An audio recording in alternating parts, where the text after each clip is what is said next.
One of the things I think that makes the Democratic Party very concerned about your particular campaign is that you are correct on this issue.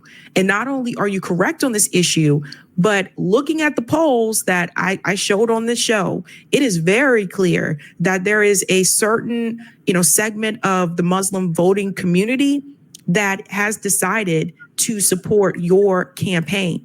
And that is in the swing states where I've shown people those numbers. And I think if you listen to corporate media, they would have you convinced that Kamala's got this in the bag. That is not what I have seen. She's dead. She can't win. Go ahead. Sorry to interrupt. I want to hear a little bit more about maybe some of the internal polls that you've seen, if you can discuss it. And then also, what would you do if you were in the White House day one? What would you do to end the genocide that is happening in the Middle East? And I'll go to you, Butch. Yeah, so I'll leave the second part of the question for Dr. Jill, because all I'm going to do when Dr. Jill is in the White House is report for duty, like this, and we come on down,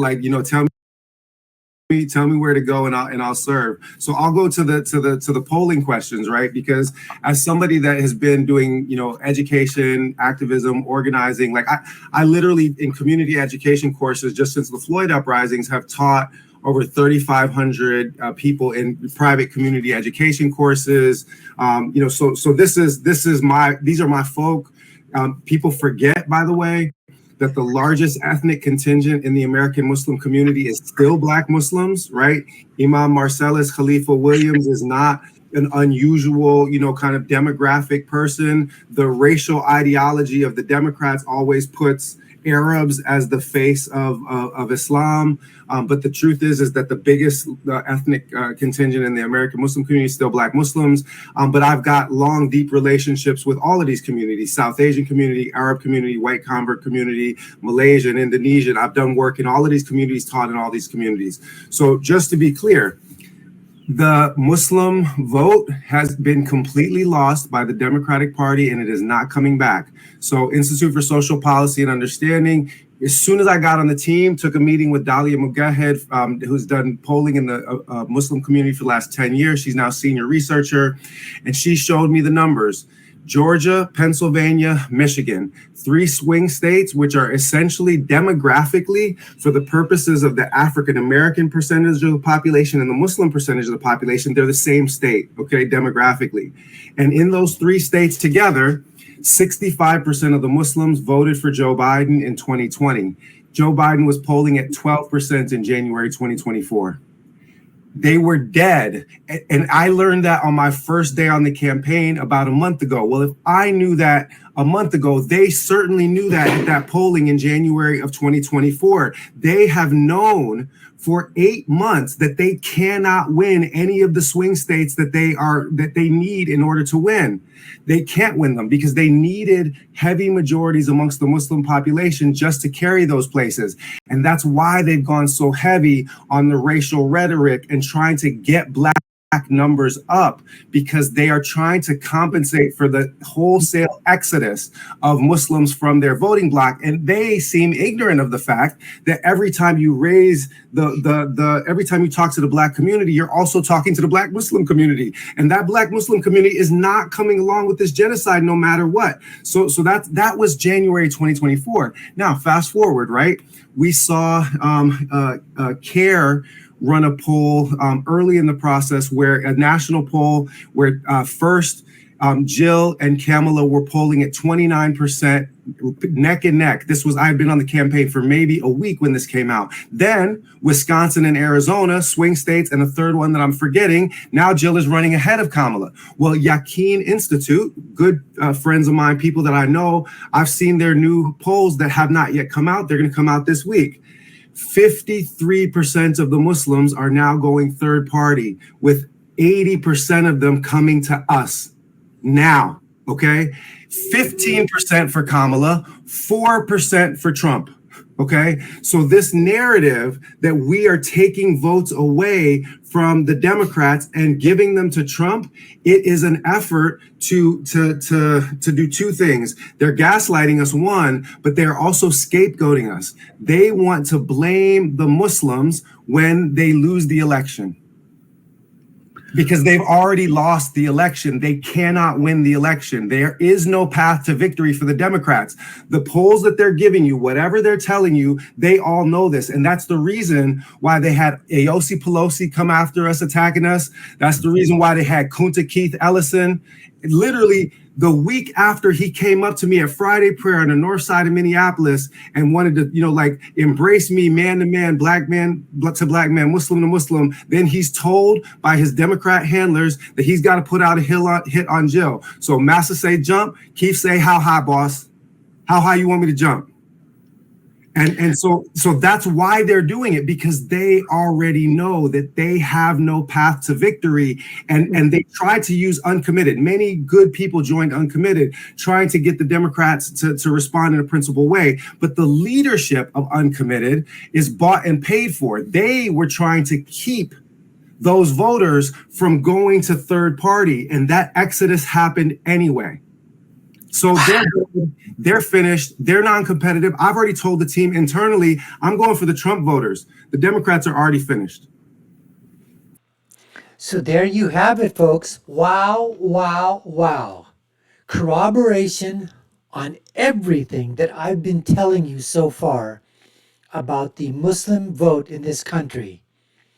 And one of the things that Butch Ware was talking about is that people don't understand is that she likes Venn diagrams, right? Kamala Harris, I love Venn diagrams, the intersectionality, because that's what the Democrats are all about, intersectionality, where things meet, where's the commonality in these groups, the plantations. That's why they like Venn diagrams, because each Venn diagram is a Democratic plantation. So there's an overlap between that with black men who are Muslim. Now, Jill Stein, I will forever be grateful to her for 2016. And listen, everybody has a right to run for the presidency. And if she would have cost President Trump, she would have cost President Trump. And I probably wouldn't have been too happy about that. But I'm going to be honest. She did siphon away more votes, I believe, from Hillary Clinton than she did from Donald Trump. Now, she wasn't on the ballot. The Green Party, they were not on the ballot in 2020. And I don't hear enough about this, because every time you just keep seeing, they're polling like 1%, 2%. They're not going to get much. They don't need to pull that much, folks, especially in the battleground states. And as Butch just talked about, and listen, I don't agree probably with, I've got to see, from what I've heard so far, when you're talking about the George Floyd riots and how he's, done things to maybe show people how to protest, all I know is that I would just be thinking that Jill Stein and Butch Ware, it'd be safe to say that I would probably put myself at 99.99% probably be against everything that they stand for. I would say so. I don't think that would be a high bar to pass. Now, I could be wrong. Maybe there are some areas where we could meet. On one of the areas, though, is on the genocide. And I don't, in terms of what's happening in Gaza. But again, there's so much nuance to that yes, they need to stop the bombing. The proportionality is obviously off the charts in terms of the amount of innocent bystanders in the carnage and destruction of this war against Hezbollah and Hamas. But let's just also realize too that what Hamas and Hezbollah and all these other Islamist groups have been trying to do for years, destroy the state of Israel. And I know everybody talks about, going back to 1947, it'll go back even further than that. But that's a tangent that we've come off. Let's just concentrate. See how you can get pulled into a different lane all of a sudden? Getting back to the Muslim vote, folks. What he's talking about. Out of the 51 or 53% that are voting, 80% of them are going to Jill Stein, the ones that are going third party. And he's saying Trump is only getting 4%. I think that's going to be much higher. And if he's saying the demographics within Georgia, Pennsylvania, and Michigan are roughly the same in terms of the black population and the Muslim population, or the proportionality. Well, folks, as he said, they've already lost the election there. And that's what I've been saying. Because nobody in the mainstream media is talking about it. You don't think that the Kamala Harris campaign knows about these internal polls that were done? CARE published a poll and talked already about it. Jill Stein is 40%. She's getting 40% of the Muslim vote in Michigan. Trump's at 18 in Michigan. Kamala's at 12. He's 6 points ahead of her. This was the poll that was done. He's doing 18% in Nevada. She's at 29%, Kamala. He's at 27. Literally a 2-point separation.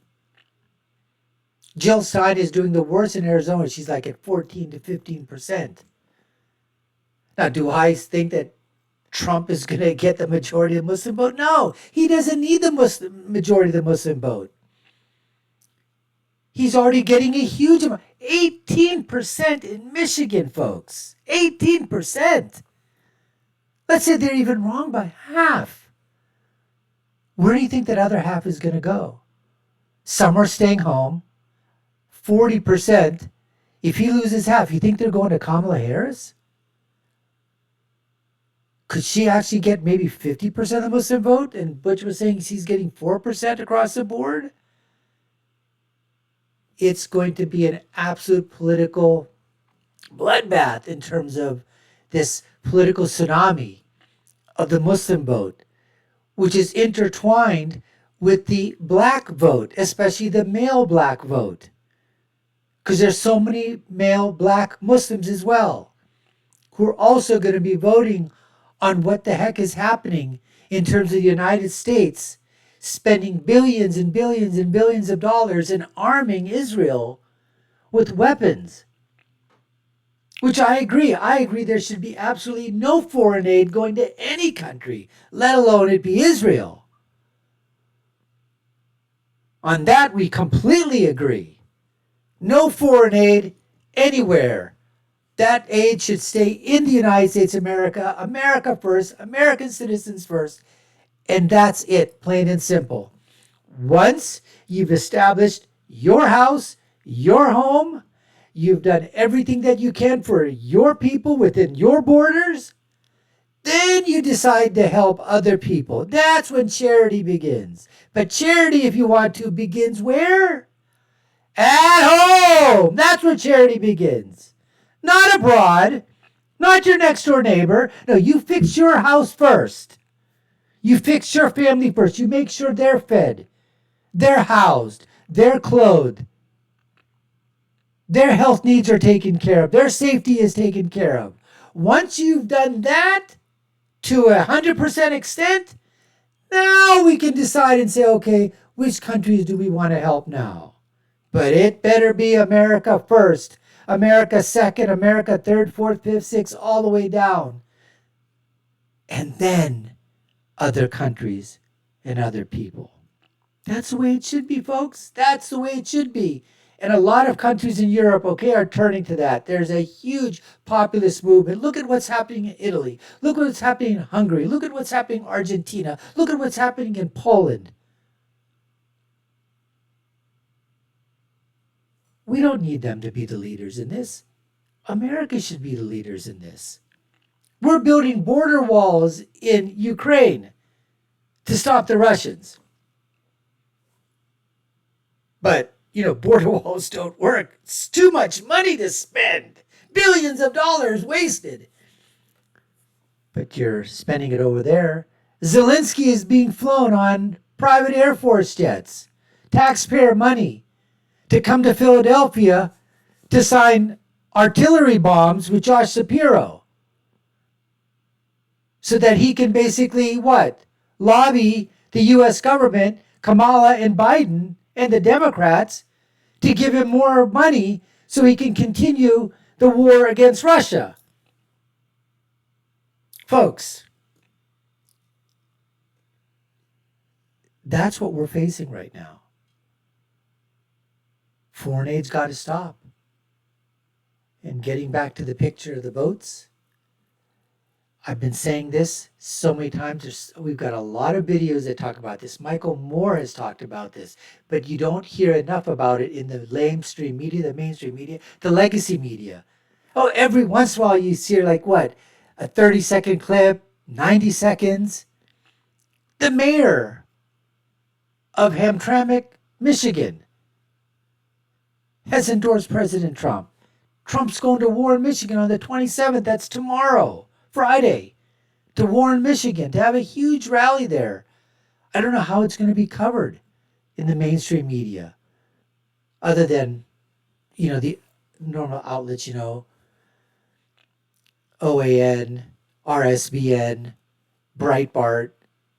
I wonder if Fox News is going to cover this, or CNN, or MSDNC, ABC, NBC, CBS. It's going to be interesting to watch, folks, to see what goes on and the aftermath and get a clearer picture. But until then, we appreciate you taking the time to watch. You've been watching the Dr. Nasser Shake Show. I've been your host. My name is Dr. Nasser. If you haven't done so already, subscribe to the channel, like, share, and follow us. You all know what to do. Take a look at our video links here and here. My final thought is always, when you're right, you're right. And when you're left, you're wrong. Until next time, folks, you take care and stay safe.